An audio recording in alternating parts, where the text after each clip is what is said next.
So welcome everybody. This is our final webinar for the Cottonwood investment. I'm going to be sharing the presentation, and it's going to be a mixture of myself, Shirar, and Nirmo doing different portions of it. Can you let me know if I've got this right? Yes, Yep. we can see. Awesome. I'm getting so good at this, it's scary. Scary. Awesome. Well, super happy that everybody could come here tonight. I know we've done a couple of webinars, but we wanted to do one more webinar so that we can make sure that we give everybody an opportunity to learn about the Cottonwood Apartments. We'll talk a little bit about the end, but we are in the final week of getting ready to close this property. We only have a few spots left, so don't delay. Make sure that you get your investment in right away. And I'm going to get started here. All right, so we're going to talk a little bit about the sponsor team, the executive summary, market and property overview, business plan, and then how to invest with us. So I expect you all to read that in the 30 seconds that I have it up. So it is included. I just want to make sure that this we're offering. This is a 506C syndicated deal for accredited investors only. So we're going to talk a little bit about the massive capital team. So on the left, we have our principals, Sanjay, Shirar, and Mike. Shirar and Mike are joined us tonight on this call. Across the top, you have our investor relations team. So there's myself, Jasmine, Maria, Candice. And then you can see we fill out the team with marketing. All of our acquisitions and asset managers and accounting are in the middle. And then we have chief of staff, legal counsel, director of education, and I need to get our Carrie up for our events. I keep forgetting to add her. So she's holding up. We got a lot of events that are happening with Massive Capital.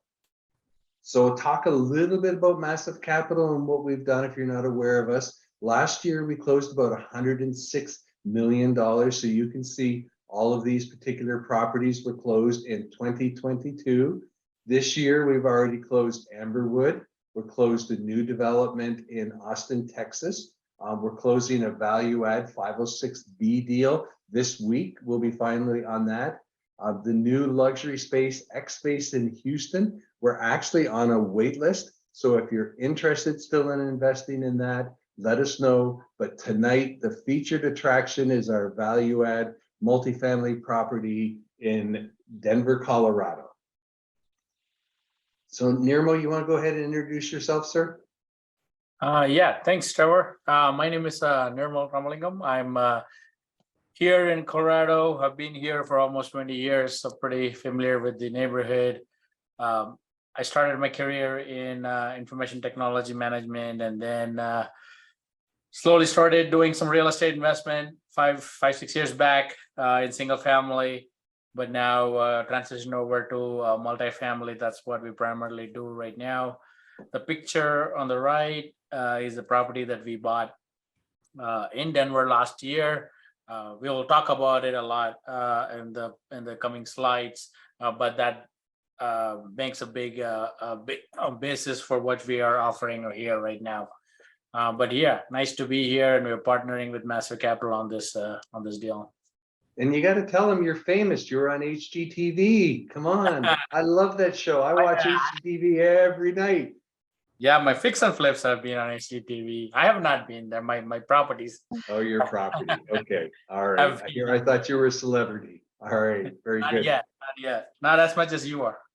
He said every night, right? Yeah.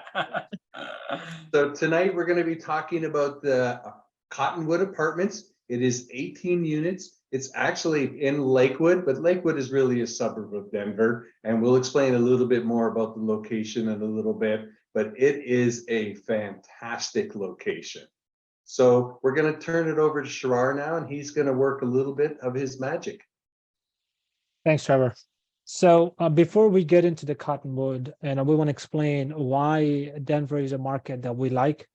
And I mean, as also from the LP perspective, let's say when we put ourselves from the LP perspective, what we call is that US is our marketplace. As we keep on investing multifamily, we don't we look at that philosophy where you should invest for and where you live that philosophy. Also, we take a look at from purely from the risk perspective. So on the left side, it is the typical approach that we see, and our location risks, which is we try to characterize the city, then a county, then a zip code, then we look at income and population. On top of that, we have our own data that we have, which is that comes from owning an asset and operating an asset.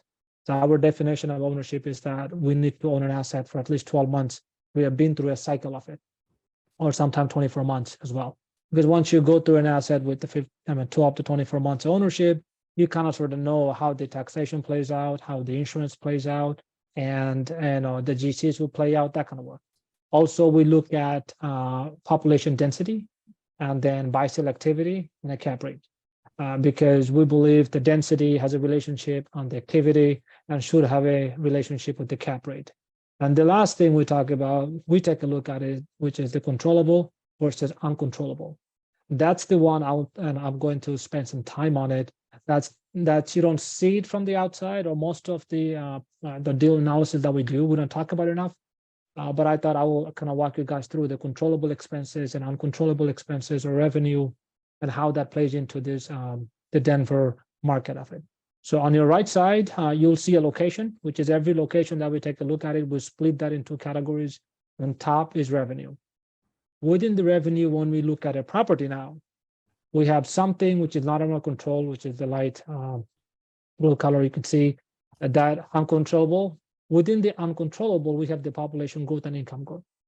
Like when we buy an asset, we don't have any control of setting up a job or bringing in high income jobs or anything like that. It just happens organically, or there's a bigger and a wave of work or activity that happens, right? But we pay attention to the uncontrollable.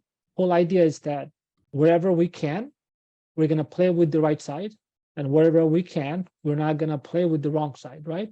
On the revenue side, we always say, hey, we want to be on the side of uncontrollable as much as I can, because we can ride the tide, right? Because the controllable is the rent growth, and by the organic value add and that we have, and also market driven, right? So on the revenue side, we take a look at it uncontrollable. We try to stay closer to the uncontrollable, and then we add the controllable on top of that, right? So if you look at the Denver market that we have, population growth has been fantastic. We'll talk about it a couple of slides down. Income growth has been really, really good. And this one, it's a very dense, because one side is freeway, another side is the mountain, and those are smaller cities. So if you get out from the city, you have to drive quite a bit, right? So from the hub perspective, a smaller footprint and dense population, wherever the footprint is. And one side, at least two sides of the area is blocked by the mountains. So the closer to the mountain you get, it gets better and better. So that is uncontrollable. We like it. Then we top of that, we said, okay, we're going to identify assets that has a organic, the spread between existing rent versus the market rent. And on top of that, we can add some value, right? At the bottom, an OpEx perspective. Now, one more thing on the revenue side of it, we also benchmark each of the city against Texas and a state. What I meant to say is that Denver's characteristic, it's very similar to Austin. That means if market rent goes up $10, then Austin goes up $15. Same with the Denver. So being on the side of uncontrollable, we have a higher income growth and job growth. It's better, because all things equal, if the market, whenever market goes up, we're on the better side of the market. So that's one of the reasons we like Denver, and also we use Denver as a proxy of Austin. Then the bottom side is the OpEx, which is the operating expense. I'll start with the controllable, which is pretty standard. So all of you guys know about it: utility cost, maintenance cost, and repair cost. And the empty one is the miscellaneous cost. Now let's take a look at the uncontrollable. On the uncontrollable side of it, we have insurance. That is sometimes the insurances are different on the usual weather versus weather-prone area. So let's example Houston versus Denver, right? Houston will be weather-prone. Insurance goes up 10, 20, 30%, 50% a year, which is tough to predict. We don't know. So when we buy an asset, we buy based on the actual performance in Proforma. On the Proforma, if we cannot get closer to a forecast, it's tougher for us. More than likely, we'll make a pricing mistake, right? And then we take a look at asset on the weather one. Denver, yes, it is closed. Yes, it snows. Yes, it thunders, but that's usual for Denver. So the rate of increase in the insurance, we can predict much better than Houston. So that's one thing. Again, insurance is not in our control, but given the location, and we can forecast better on the insurance, which is why the insurance, we have a better predictability there. So we like it. So we can model it better. So we can price it better. That's number one. Number two, we also take a look the rate of increase.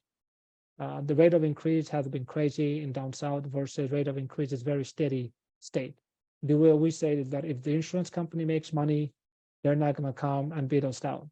Wherever they don't make money, they're going to come after it. California, Florida, they did not make it. You can see State Farm is getting out. Texas, I believe this is the first time they made some money. But the Denver, they've been making money forever. So we know they're not going to come and push it too hard. So that's that. Second one is the tax. It's really interesting. The three things, two is here, and the third one is not implied. I'll talk about it. Most of the US, tax goes up, tax reset happens once a year. And some of the states that we have in the US, property tax goes up once in 3 years to once in 5 years.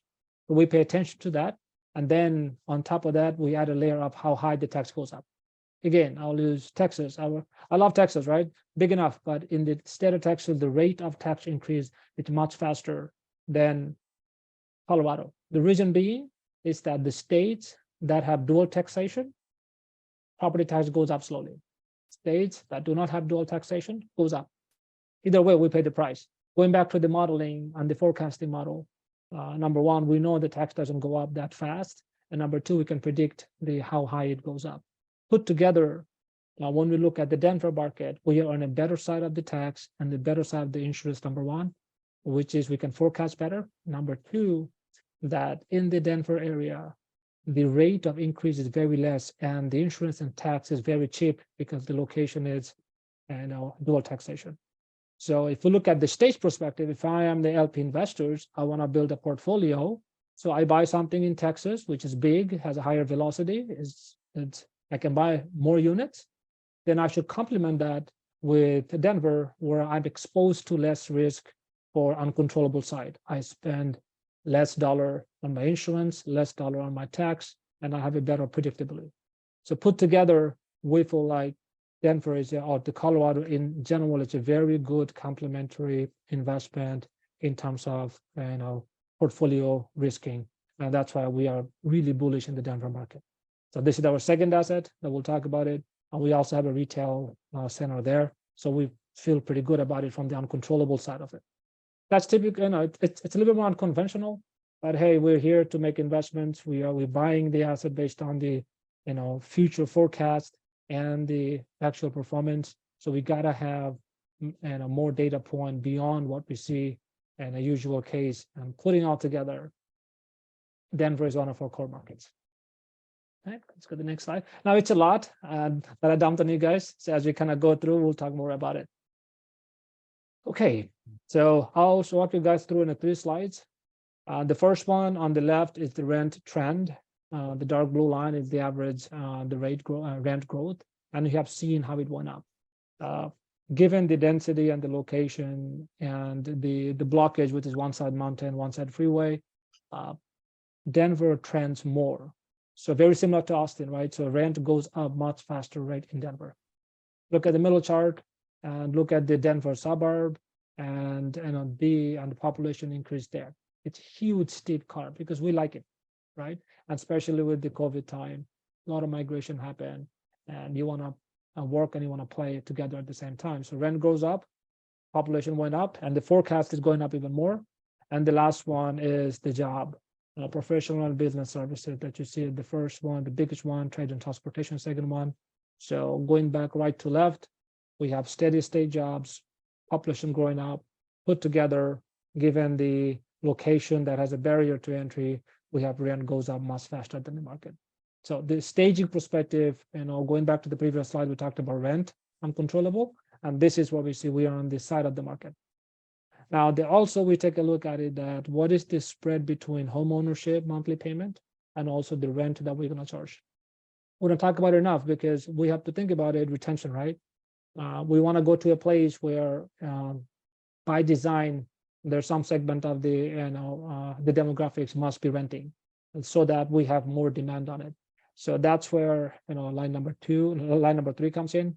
The property is in Lakewood. The average, or the median, or the average home price is a little over $500,000. If we take that in a monthly payment, it's around $3,000 a month, versus our rent is much lower than about half of that. So if I am paying $1,500, $1,600 a month, there's a highly unlikely I'm going to go tomorrow to buy a house that's going to cost me, $3,000 to $3,500. That means I'm in the bracket.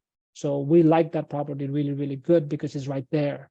It is not like sometime, we have properties in some other areas where buying a house in the same neighborhood costs you all in hypothetically $2,000, but the rent is $1,300. It's only $700 spread. And here the spread is big enough. Median income is almost $70,000. That also fits the bill in terms of how we take a look at the affordability.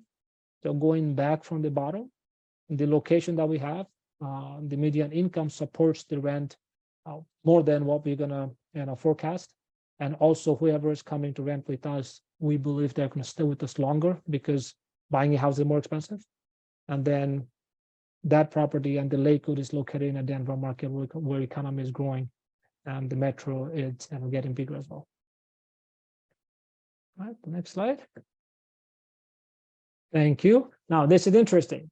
This is really something we should pay attention to, the LP investment and the sponsors. Now going back, everything is risk adjusted, right? And taller the building we jump out of, it's more the risk, right? Lower it is, and we should get less risk. But from us perspective, while we take a look at it, we should balance the downside risk and the upside, the profit, right? Back to the point where Denver is on the side of the market. When market bounces, Denver will bounce more than the market. So we check that out. Another point I talked about the expenses that we do, right? So if you click one more time, Trevor. So on the top, as you can see, in the Denver market, insurance and taxes. Take a look at it, 27 cents, 62 cents. I'm going to benchmark that with Houston, 46 cents and $1.36. Almost double in each of the categories, right? So if I have to synthesize that, simplified, I would say, for every $1 rent, roughly we spend 65 or 60 cents or so for expenses down south. In Denver, for every $1 rent, we spend about 30 cents. All things equal, for every $1, my NOI goes up 20 cents more in Denver, doing the same thing. So that's why we also believe that, hey, Denver, Colorado market, it's a good complementary market alongside the Texas market that we have, or North or South Carolina that we have. So this is something really cool. We like it because, we want to be on the side of the market again, and we want to be on the side where we can predict more and expose our dollar less, right? Just imagine 30 cents off of our $1, we have no control, versus in Denver, about 14 cents of the dollar, we have no control. Exposure is much less. So, all right. Awesome. There's going to be a test later to make sure you guys are all paying attention. I know this is pretty heavy, but you think about it, right? On a typical property, 70 cents left to go to NOI after some of your expenses, versus places like Texas and other places, it's much higher. So or lower. It's a great way to do it. So going to do a little bit of an executive summary of the particular property. So one of the things we want to talk about here is that this property was gotten with a relationship. So Nirmo spent a lot of time in the area, networking with people, figured out the brokers and the people who own this particular property, actually has been looking at it for a couple of years, made some offers before, they didn't accept them, came back. So very important for those of you that are looking to get into the multifamily business, that you need to have a good relationship with your brokers, with your property owners, because that's how you're going to be able to get the good deals. The second is location know-how. So it's actually less than 15 minutes. We need to update this. It's because friends of mine actually just drove it. Amber and Janae were out there. I'm super impressed with the property. Sent us a couple of nice videos. But we have location know-how. Have another property right up the street. We're going to talk a little bit about that later, Nirma will. We're going to be using the same property management company. So even though it's only 18 units and the other property is small, it does give us still some economy of scale. The next is a price point. Okay, it's very important. Again, Nirma worked these people really, really hard, and they originally started at $4.2 million. We got them down to $3.6 million with a $50,000 credit at closing. This is a significant drop in the market price. And then historical operations. Again, this particular owner, they're family owned, they're family operated, and they do what's referred to as the path of least resistance. So they fix anything that's broken. They don't push the rents too high because they want to stay at 100% occupancy. And so it's what I'm going to call is a steady as you go. They just don't want to have any issues. They don't want to do a big heavy lift. They don't want to turn an apartment. They don't want to release an apartment. All of those things are extra work, but that's the work that we take on. And that is what adds the value add, right? The fact that we're willing to do these things and push it. So as I mentioned here, the owner is retiring and his family does not want to inherit the property. So we have a proven value add model. We've already done this. Okay, we just did it up the street. It was a little deeper of a heavy lift in this particular property, but the same principles apply, right? You take the units, you upgrade them enough that you can get the rents to the next level. And so that's it. So one of the things that I want to really push out here is same team, same location, second property. This is super, super important for you to understand. Nothing better than boots on the ground as well. Nirmo lives near the property. Jonathan, who's part of our team, lives near the property. Monet, his wife, is also involved. So we have boots in the ground with extensive knowledge in this particular market. So we're going to talk just a little bit about the returns. So we're projecting an annual rate, internal rate of return, from 16 to 19%. Okay, so for those of you that don't understand, internal rate of return is really the time use of your money. So the shorter the time and the bigger return, the higher the IRR is. IRR is a really good, important number because if you look here, we're roughly saying we're going to double your money in 5 years. If we doubled it in 10 years, your IRR would be very low and it would not be an investment that we would recommend for you to do. This particular property does spit out about a 6% cash on cash. But one of the things I want to make sure that I'm clear, we have a 7% preferred return to our investors. So what this means, until investors have gotten their full 7% return, the general partners are not taking any payments from the property. Okay, so one thing I want to make clear, you want to make money, we want to make money. We're highly, highly motivated for us to surpass this so that we can start getting into the money. This is a straight 70-30 split. So 70% of the profits go to the general, or so the limited partners, so the investors, you folks on the call. 30% goes to the sponsorship team. And this particular investment does have a $50,000 minimum.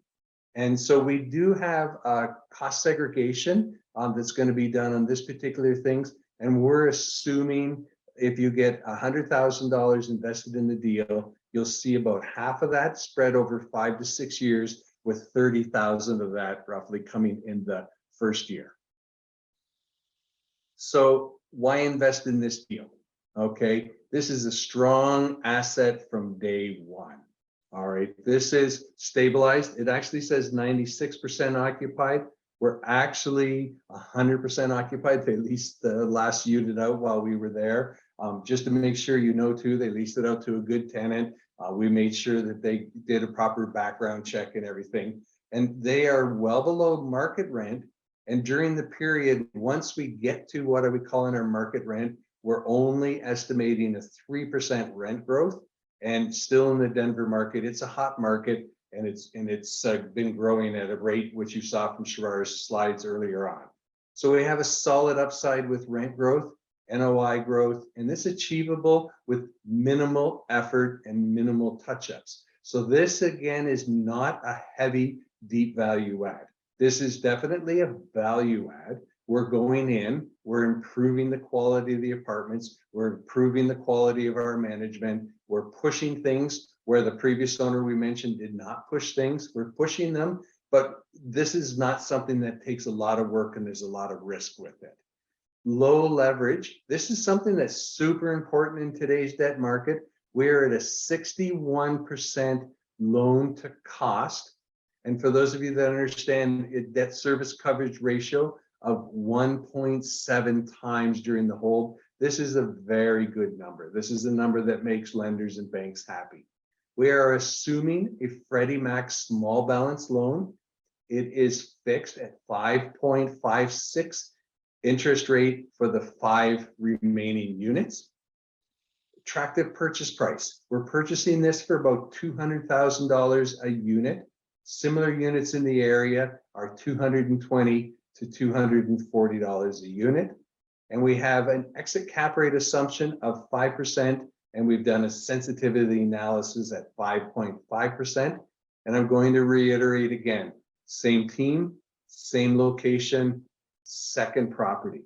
So Nirmal's going to talk to you a little bit about rent bumps because he's the expert in the area.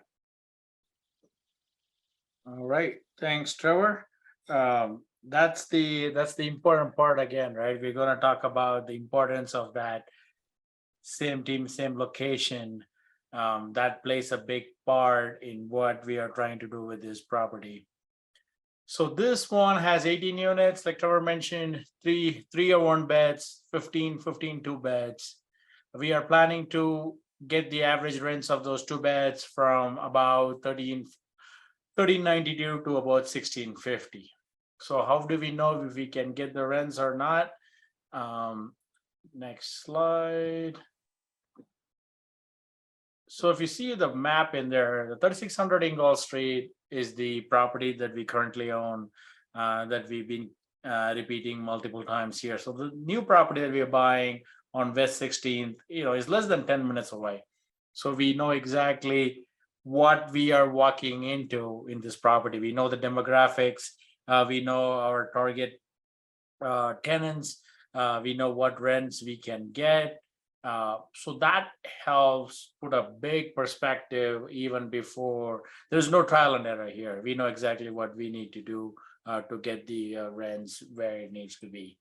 The picture below is a renovated unit in our current property. That's what we renovated. It's a little bit, it's smaller than this one. It's only 650 square foot.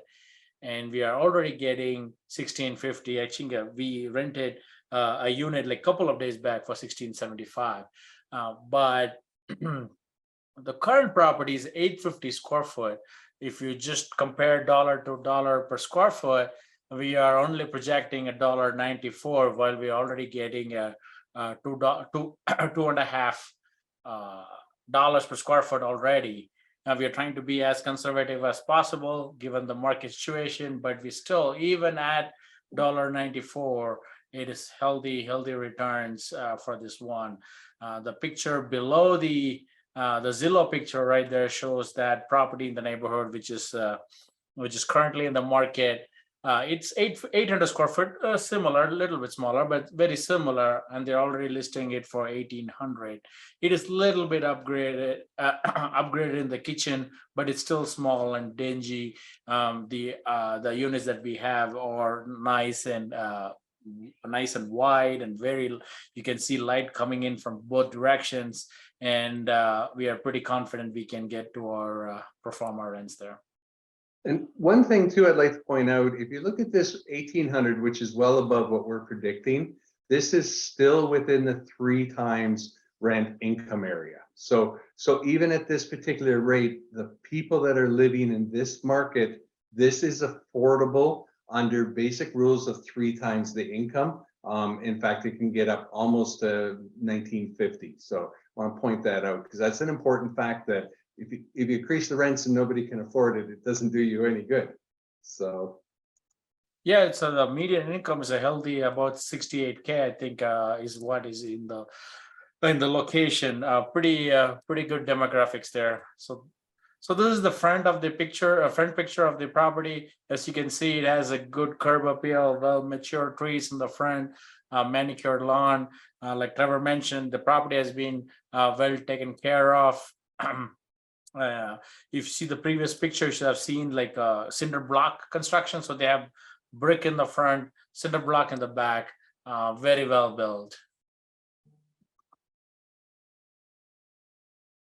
So this is on the left is the map of the city, Denver, where it says Denver, that's the downtown area. The west side, like Sharia mentioned, are the mountains. West side, the west suburbs are usually preferred by residents, closer to the mountains, good mountain views, easy access to the mountains. People come here to live and play, and it gives a good access to the mountains, and that becomes a sought after neighborhood for tenants.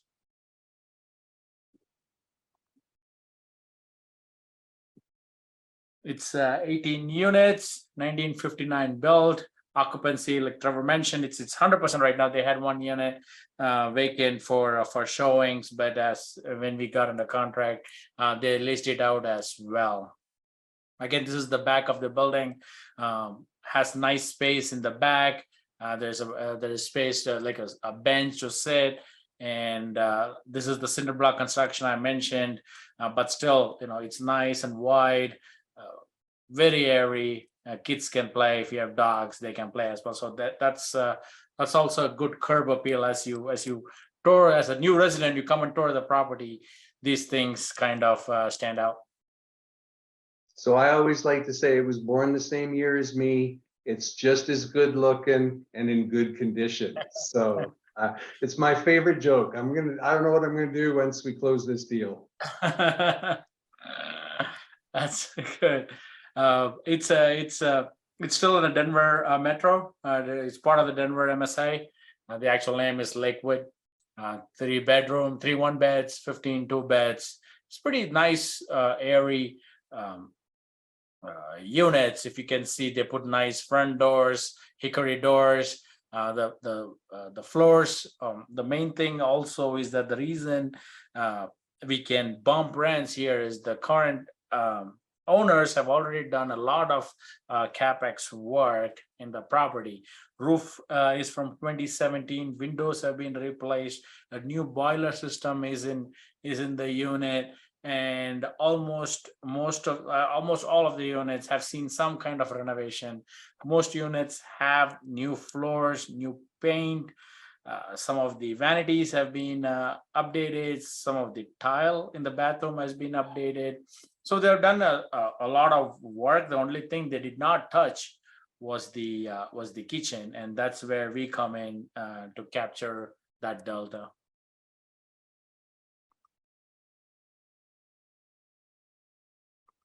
Let's talk about the business plan. Like I mentioned, they had most of the units have seen about 50-60% of the needed upgrades already. So our business plan, so what they did not do was they did not bring up the rents to that level of upgrade. Whatever upgrades they have done, the rents are still lower than market. So our business plan here is to come in, raise rents as is to market based on the upgrades that the units have seen, and replace their rubs that they're currently charging to a fixed utility fee. There is one thing that came up in the inspection was that the interior breakers are still Zinsco, but we have CapEx budget to fix that to reduce our insurance cost. So once we do that, get all the units to market as is, then we start our CapEx interior rehab, paint the cabinets, resurface the countertops. Some of the vanities, like I said, have been updated, some are not. So fix those, and then we can see that greater bump in the rents. The exterior, in some of the pictures you've seen, has space. We plan to put like a dog park in there. That's an added advantage. We can add a new signage in the front to attract more possible residents. freshen up the landscape a little bit. Just just a little bit of power wash of the brick in the front could do wonders to the building. One thing we did find out in our DD was that there was a minor sewer issue. We do have a bid for that to fix it for about $4,000. So it's not a big deal, but we're going to take care of that one as well. The bigger advantage that we have walking in again here is the location know-how, but also we have very good relations with the property management. We are going to use our current property manager. They have done a good job for us in our current property. So we bring them in and they understand what our business plan is, what we have done with the previous property. We're going to repeat that. So they understand how we work and they are happy to work with us in getting the rents up to market, maintain our expenses, and drive rents as much as possible.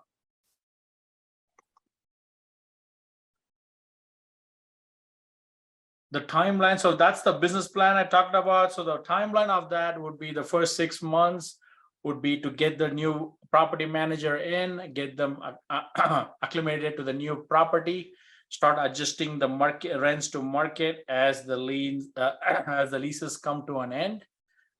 6 to 12 months, we will start doing our unit upgrades, as the leases turn. Fix the kitchen, raise the rents. We make sure that we in those new leases we have that fixed utility fees, and then as we continue our upgrades, we should be done in the 24 months or max of 36 months. So by 36 months, it should be all done.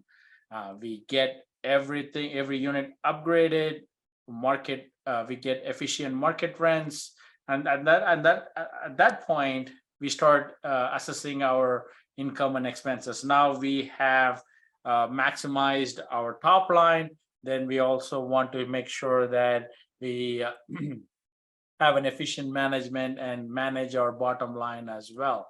So we make sure that our expenses are in check. After the 36-month period would be a good time to look into how the market is performing, the general market, which is beyond our control, but we keep an eye on that market, evaluate the timing of the sale, and reassess how we are going to proceed with this property.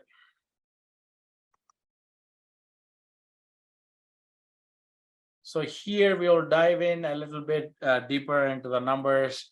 On the left-hand side, you can see we are at a 3.6 purchase price, 170 grand in renovations where we are planning.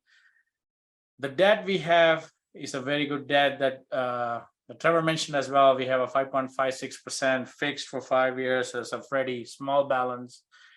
So we don't have that interest rate risk given the market conditions. 30-year RAM, and the loan is for about 2.188 million. On the right-hand side, you would see for a typical 100,000 investment, what would be your returns in the 5 years that we are planning to hold this property. So year one, as we get a hold of this property, the cash flow is about 4.4%. And as we start bumping up the rents to market, start doing our renovations, we should see a healthy growth on second year at 7.1%, and then slowly stabilize at roughly 6%. So if you average that out over the 5-year period, you should see an average cash on cash for about 6.01%. At the end of 5 years, when we are planning to sell, you should have your 100,000 capital return plus profits are about 67,000, and you add all your cash flows in the 5 years, you should have a total return for about 197,000. That means it's an equity multiple of 1.97. So, roughly you double your money in 5 years. That would put your IRR at 16%, and your annualized return close to almost 20%. That's the 5-year, assuming that we are holding the property for 5 years. One thing that is not mentioned in these numbers is the added tax benefit that you get due to cost segregation. We did do an initial cost segregation analysis, and for $100,000 investment, you should see a almost $50,000 depreciation spread over 5 years. And for the first year, you should see another $30K in bonus depreciation. So when you file for taxes next year, you should see a healthy depreciation on your K1s. Once we have this property, we will do a complete cost seg analysis at that point. So this is our underwriting model, shows our Proforma. We are planning, like I said, we are planning to get our average rents at $1,650 at the end of year 2, which is pretty doable because we're already getting that rents in that neighborhood. After that, we're only projecting a 3% escalator, but we also have an expense escalator as well to make sure that our expenses are being covered as well. Like Shariar mentioned, the main thing to note here is our expense ratio is lower. The first year at about 34%, and then kind of averages out at 30%. We currently operate our property at a 28% expense ratio. We do run a tight ship on that one, but still, it's still a 28% expense ratio. And after, we are still doing some renovations. We are not done with it. But once we are done with all the renovations stabilized, we should be able to run that property at 25%. So given all that, we still have a healthy budget in our expenses as well. Awesome, thank you. So I'm going to talk a little bit about where we are in the game. So we're near the end. We're about ready to finish this game. So we've been open about 5 weeks on this. We're asking for everybody to sign up as quickly as possible. We're hoping to have everybody's funds in by the 21st. We've given ourselves a little bit of cushion in here, closing for the 27th. But if you're interested in participating, you're going to want to sign up tonight, get your paperwork done as soon as possible, and start working on funding. I'm going to talk a little bit about what you would do. So you would go, we're going to put a link in the chat in just a second, and you would say you want to invest now. You would start to fill out your paperwork. You're going to create an account, and then we're going to look at all your documents after you sign it, and we're going to send it back to you. And then when it gets sent back to you, it's going to tell you it's time to wire your money. We do accept IRA or retirement 401k funds. The only thing that we need to know is that if you have not started your account, it's going to be challenging, but it doesn't mean that we can't work with you. But if the funds are already in your account, absolutely no problem fitting in our timeline. So here is our top-notch team. So you're going to reach out to anyone on the team. We'll also, again, I got to put the link in the chat once I stop on the share, and you can go there and invest. And 506C, minimum of 50K, only a few spots left. Don't miss out. So I'm going to stop sharing, and we're going to be here for questions and answers. It's good to see, Zach. When I was sharing, I can't see all your smiling faces. It's good to see. Good to see you, Amy. Good to see you. Welcome, welcome. Thank you. So who has questions? Oh, Mike's already beat me and put it in the chat. Super. Somebody's got to have a question. Liz. Yeah, hey Trevor. My question was originally about operating costs and why that was so much lower, but that was a great analysis by Schreier and you and everybody. My next question is the range of returns on the return slide. Is that due to that's determined by the market conditions once it's time to sell? Is that right? So I think is your question, why does it start at 6 and then drops down a little bit? Yeah, what's the range for on the returns? It's like for cash on cash had a range and then Yeah, initially, yeah, as we get the property and the property right now is only generating less than market rents. So as we start pushing the rents, year one, we're just gonna push the rents as is. Year two, we're gonna upgrade and push some more. So that's when you would see the maximum, but that's why slowly it goes up a little bit year one, a big bump on year two, and then slowly tapers out. I mean, not taper, but it kind of plateaus at that point. Can you see So my that screen helps. here? Yep. So year one's about 4.4, 7.1, 5.7, 6.17, 6.6. So that gives you an idea of when the cash gets, and then obviously this is from sale. gotcha. That's And- helpful. Also, when we run the models, right?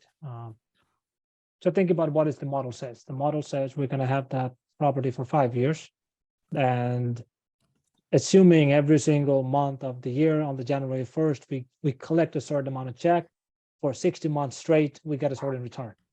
But you have ups and downs. So we run sensitivities. So we like to do everything on a range. Right. Again, it's a modeling. We call it is that we want to be downside needs to be a little shallow, but the upside needs to be on the open side. And we also tend to say it's a range, right? And then we kind of go for it. And one thing too, to make sure everybody understands, this particular offering comes with a 7% preferred rate of return. If we don't meet the 7, it accrues. We don't meet the 7, don't meet the 7, and it keeps accruing right through to the end. And again, we are highly motivated to pay past that 7 because that makes for a payday for the general partner team. But we'll make sure that on this particular offering, we put the investors first to where they get paid first. And then once they get their return, then we'll start making our return. But if it isn't paid in the first year, it accumulates until it's caught up. Once it's caught up, then it goes into the 70-30 split. Obviously, the sale does it. So far, all of our properties, knock wood, have met our current returns. It's been a little tight on a couple. We're not, there's been some operational challenges. I don't know if you want to talk about our current portfolio, Mike or Sherrar, but I can talk about it. Very good question. So we have done 14 deals since Matthew came together since Q1 last year. And from there, we have about a little more than half, 11 each or so, they're actively performing asset, which is multifamily with collecting rents. We have some new developments and construction and land play. From that, a little more than 10 that we have, 100% of our assets are above the Proforma. One of the property that we have in Pasadena, we weathered the interest rate increase. We have a rate cap at 6, so we're in the money on that one. But we had a huge increase in tax and insurance. Based on the tax and insurance, our NOI, we are behind. But our OPEX performance, we are about 6 or 7 years ahead. Our revenue, we're about 3 or 4 years ahead. Going back to the controllable or uncontrollable, the taxes and insurance in Texas market, especially in Houston down south, went up tremendously. That is one that we have NOI slipping a little bit, but we have a hard plan to turn that asset around. So that is slipping about 4 or 5 months or so. Beyond that, rest of our assets are paying out as of now, and we had a pro forma for everything. That's that. Yeah. And a little bit of information that you didn't ask for. Normally in the first 6 to 9 months, we conserve cash and then we start making our payments. So that's also one of the reasons that the first year is a little lower. We want to make sure, the last thing you want to do is run out of cash. You want to make sure that you have all of the cash that you need to operate. And then we start our distributions. We do monthly reporting, so you'll get monthly reporting along with some financial information, and then we'll do investor calls after a while. But just that's a little bit why it's a bit low in the first year, because we do conserve some cash. And also another thing that we have done. So again, we looked at the rent roll. And based on the rent roll, we saw when the lease, when all the leases are coming up due, and we planned the rent increase based on when they're coming up due as you kind of go through. So this property is fully listed. I think one vacant that just that's being listed up now. So it's fully vacant. I mean, it's fully occupied. Sorry, and the leases are coming up next year, end of the next year. So Mike is smiling. Yes, 100% occupied. So based on that, we have optimized the model by saying that, hey, we're going to forecast as if we're not getting a rent increase. But if something happens before that, we'll get some extra benefit. So we model very closely based on the rental when the leases are coming up. Small asset, so we know exactly when the leases are coming up, and that's the way we modeled it. By saying that year one, very calm. Year two, when pre-summer, everything starts coming up pre-lease, we go right up and bump up the rate right away. That's why you see about 3-4% up front and like steep increase there. After year two, year three, and year four, organic that we come up with.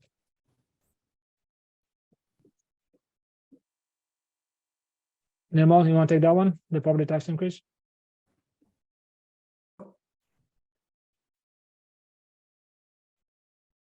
How much was it? I don't know. So it's I think it's a little over 3%, 4%. So we bumped it up this year, and then we keep it very tight. So we looked at last 2 years of rate increase. It doesn't go up again at all. Yeah, it's Correct. The property is has been partially updated with all the external capex, the internal capex. So there's a lot of work being done. So a couple of years back, the property was assessed almost close to where it needs to be right now. So we are just maintaining it. There's not going to be a big bump because the value of the property has jumped too much. So that's why we have we already have the bill for next year's property tax, and we model based on that. One of the beauties of the Colorado market. the beauty of dual taxation, right? And the California is crazy. I get that part of it. Awesome. So we're just about at the top or bottom of the hour. Any final questions? Anything we can help you with? We think this is a great opportunity. Again, don't like to be pushy, but if you snooze, you might lose. So this particular property, we're very, very close to fully funded on it. It is a very good, strong investment. And for those of you that that haven't invested in different markets, it is a good idea to diversify your portfolio. I know a lot of our investor pool is Texas-based and invest there, but it's definitely good. Awesome. Well, we appreciate it. Make sure you reach out to whoever brought you onto this call, or myself, or anyone, if you want to get more information. And then we look forward to having you as partners with us on this offering. It's an awesome opportunity. I'm hoping I've booked the fall trip to go up and see some leaves. I'm from Canada originally, and I miss the leaves. So I'm gonna go visit the property in the fall because I love the leaves. So it's one thing you don't see in Texas. Sanjay, I may fly out there tomorrow or day after, something like that. There's another property we're looking at. It's a border to the Denver and Wyoming area. So we'll see how that plays out. It's awesome. All right. Well, thank you everybody for showing up. And any questions, please reach out to us anytime. Thank you. Thank you. Thank you, everybody. Have a Good good night, night. everybody. Great job tonight, guys. Thank you.